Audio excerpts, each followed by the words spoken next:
Tom, it is now time for some crystal ball picks. And you and I were talking before the show. This is your current pulse, right? On 2026, this is how you feel today. Understand that these crystal balls, that's what they're there for, to show the current pulse of the recruitment. So, Tom, let's start at the top. Let's start with the number one player in the country in 2026. You're firing one in for Faizon Brandon, too. Tennessee. And I probably could have done this the day I first spoke with him when we dropped the 2026 rankings and you guys named him the number one player, number one quarterback in the country. Tennessee's doing a phenomenal job. He's been on campus a bunch of times. I'm also tracking North Carolina and Alabama. North Carolina was the dream offer growing up for him, but I think a lot of that centered around the fact that he was a Tar Heels basketball fan. So I like Tennessee right now. And he's just coming off another great visit. So I think Ryan Callahan would agree that Tennessee's in a great spot.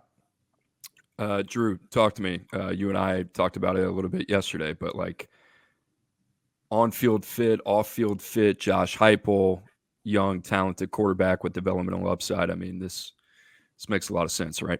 Yeah, it's a marriage that I can absolutely see happening. And I don't know if Tom can correct me here, but he threw for the Vols over the weekend on Saturday night, right? Like he just wasn't there for. Yeah, I love that, and I believe he is scheduled to throw at Florida State here on Sunday. But Tennessee, I mean, kudos to them for the early ID, and he's perfect for that offense in terms of what they want to do. And I'm stepping out of my lane here a little bit as well.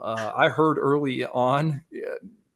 Faizon Brandon, close to Hendon Hooker. Hendon Hooker has done what he was able to do at Tennessee. I think you can see some similarities there in terms of like, okay, the RPO stuff, obviously the passing and whatnot, but he's kind of a build speed accelerator in terms of running. Like, I think he fits what Josh Heupel wants to do. And, I've kind of got that vibe just after we named him number one and just reading the reports and all that and seeing where he was visiting. It seemed like Tennessee was in the driver's seat and everyone else was going to have to play catch up. And we talked about this yesterday on the podcast, like with the quarterback position, there's programs that are proactive and there's programs that are reactive. Tennessee seems to be pretty proactive. They go Nico Iamaleava, Jake Merklinger last cycle.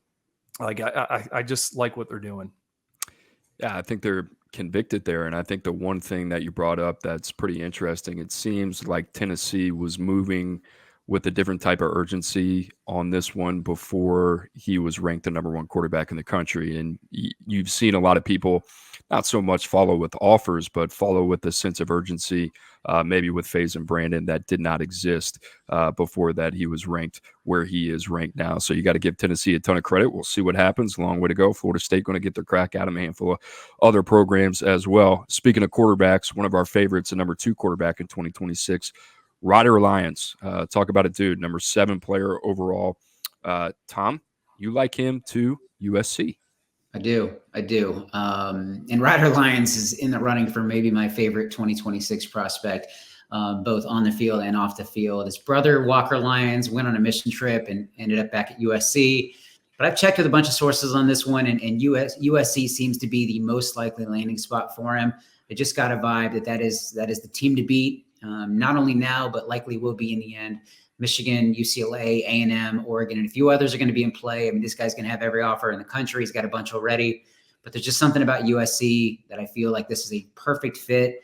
And then with the mission trip, he's probably going to take one as well. I don't think anything is 100% set in stone. But with him, it's not going to be a 2-year because he's going to be an early graduate and an early enrollee. In college, he's probably going to be gone for a year. So he's probably more likely a 2027 rather than 2026, which is, in my opinion, a big plus. So you won't have to wait long to see him on the field. Drew, we talked about it yesterday. Malachi Nelson, they bring him in, the former 5-star. He's at Boise State now, one and done. Miller Moss. I think a lot of people wouldn't expect Miller Moss to be in this position to be the starter here for USC. Jaden Maeva, they bring him in from UNLV. Julian Lewis, currently committed to USC. But if you watch this show, you know how delicate that one is. So, Drew, Ryder Lyons to USC. We talked about Lincoln Riley. We talked about the lineage of quarterbacks that he's brought in. This would be one that would get you excited to the caliber of what Lincoln Riley can do at that position. Yeah, and the interesting thing with him is going to be that potential mission trip. And you brought it up with his brother I think we've seen more, not more and more quarterbacks doing it, but there's been some guys that have been drafted recently or found success on Saturdays that have done it. To me, Ryder Lyons, I mean, I think he was the first quarterback invite that went out for the All-American Bowl there in 2026. Faizon Brandon also has been invited. Both those guys committed to play in the game. But you watch what he was able to do as a sophomore. I mean, he's got the intangibles in the sense that he finds ways to get the job done. Another dual threat talent. Coop, you've tossed this out in the past. Like, there is some Jackson Arnold to him. And I know the common fan doesn't know much about Jackson Arnold. We haven't seen him on the college scene, really, aside from one game, but they are similar in that sense. I got to see him throw. He flew out to Miami for one of these Under Armour camps. You know, he's the real deal, clean mechanics. And then I think the game tape speaks for itself with Ryder Lyons. And USC, they got to figure it out at the quarterback position. You know, holding on to Julian Lewis, that's priority number one. But getting a head start in 2026, I think would do wonders for Lincoln Riley. Yeah, in my opinion, the Jackson Arnold comp is, a souped up version of him. That's kind of the way that I see Ryder Lyons. And, Jackson Arnold finished top 12 for us in the quarterback rankings. So obviously a lot to like there with Ryder Lyons. I might get crushed for this, Drew, but in terms of like play style, stature, physicality, being able to step in day one, some Caleb Williams there. You can see some similarities, right? I love the arm talent, man. The ball pops. I was wondering what direction you were going to go. Like, can you get on board with that logically, I guess is what I'm asking. Yeah, like off schedule, outside of the pocket. Well, physically mature game.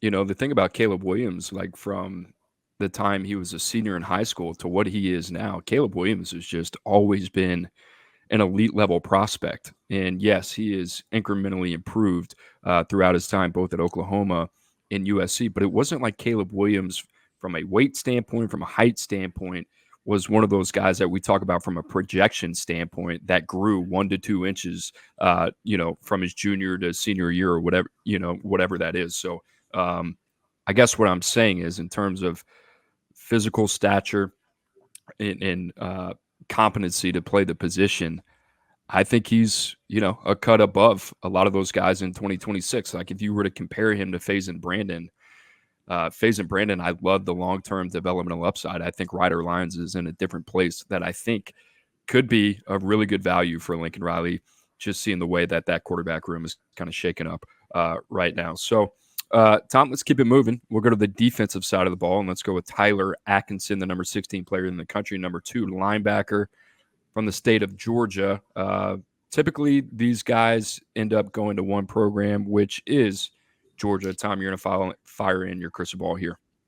I'm very much on the Bulldogs at this point. Again, this was another one that when you guys updated those 2026 rankings, I probably could have done it and should have done it that day.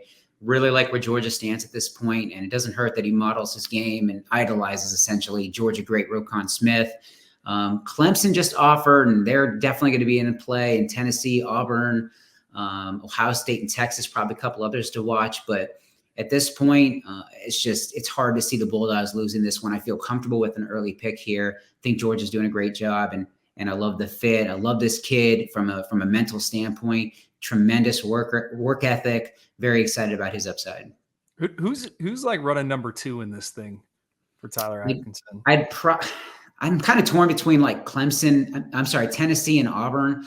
But he always talks about Ohio State and Texas. So, but in terms of a true number 2 right now, I'd probably say Tennessee or Auburn. Drew, I guess you're not surprised at all. Glenn Schumann, Kirby Smart continuing to just do what they do.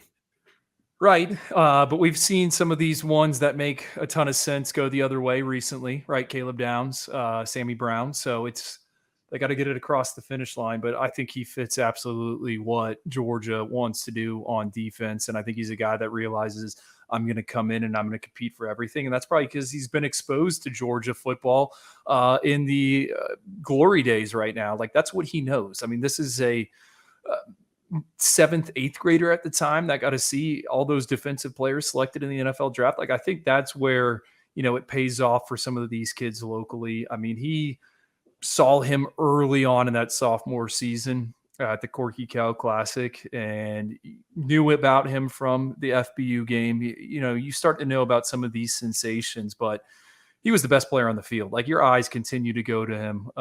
Tackle machine, leader of the defense. And to see that at like a major powerhouse high school where a youngster has full control, I think it says a lot in terms of how he is wired. And we keep saying wired, but between the ears, like Tyler Atkinson a lot.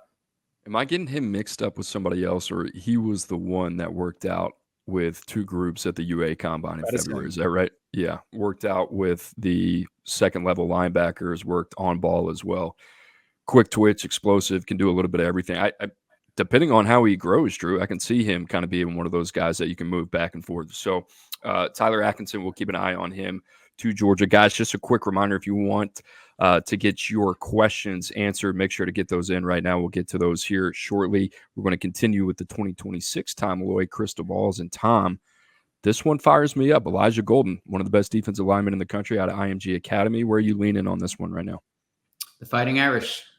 This was one that he made it clear early. Notre Dame was his leader.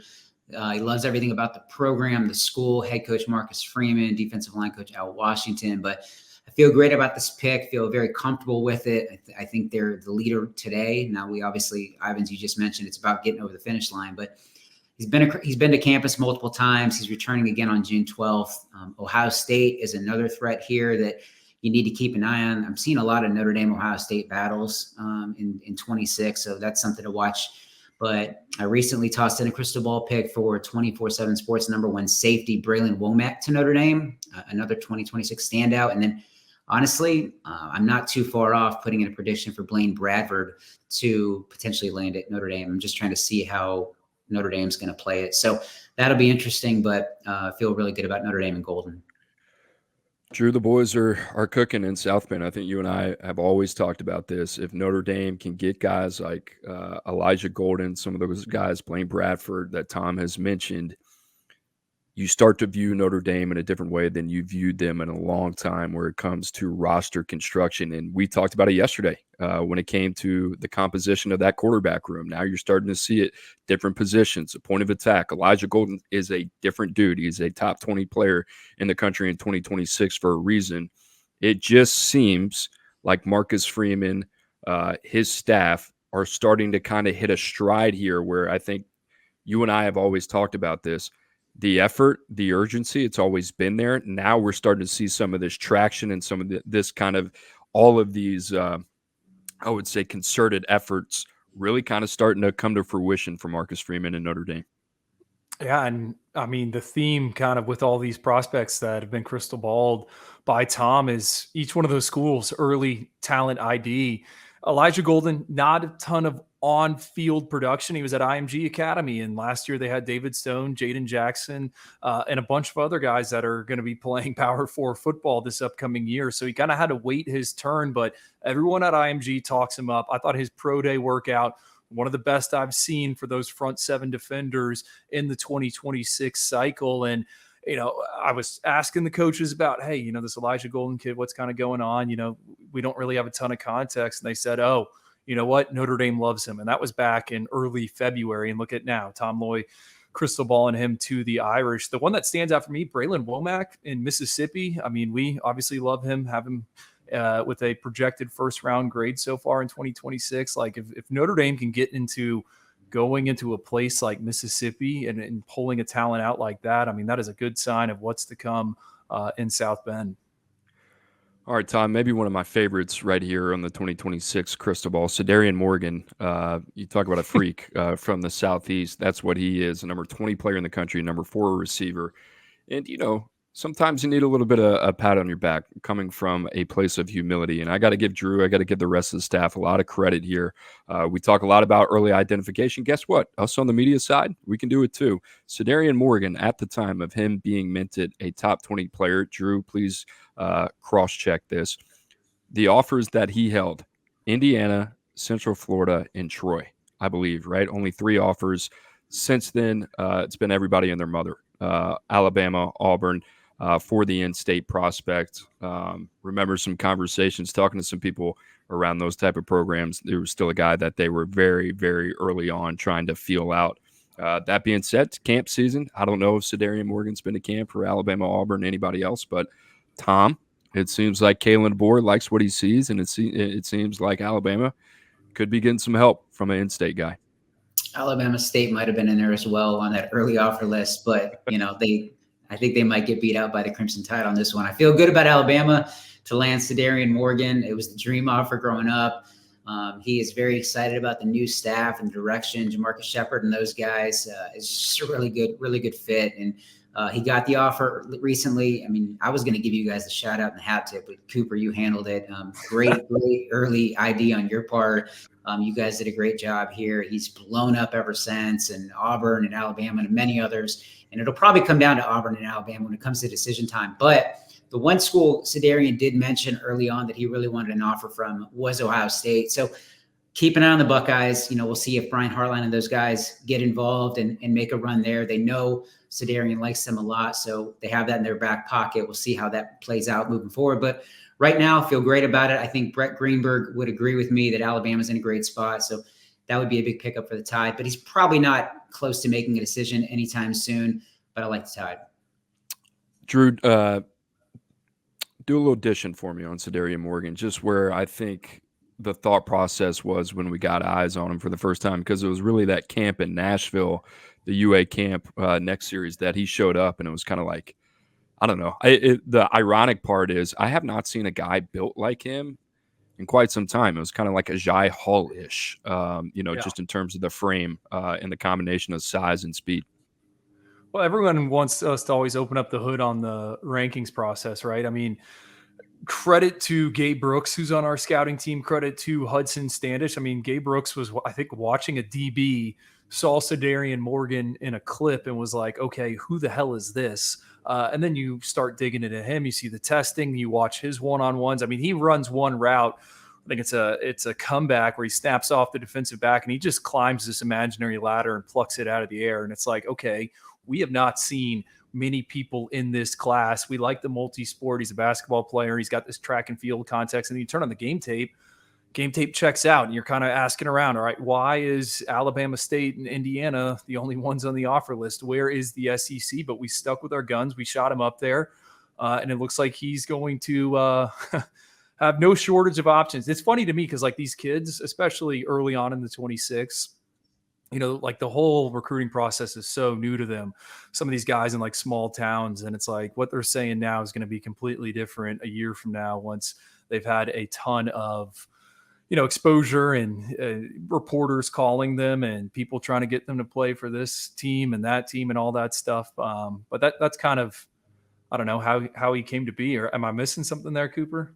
No, I think that's it, man. I mean, you look at the background, the physical background. I think the other thing is he's just kind of jawing when you get eyes on him for the first time. So to see a guy with that size move the way that he does, two-way snaps as well. I mean, he does a lot of different things. One of those where it's easy for us to say, I think everybody else is going to catch up. Let's not overthink this.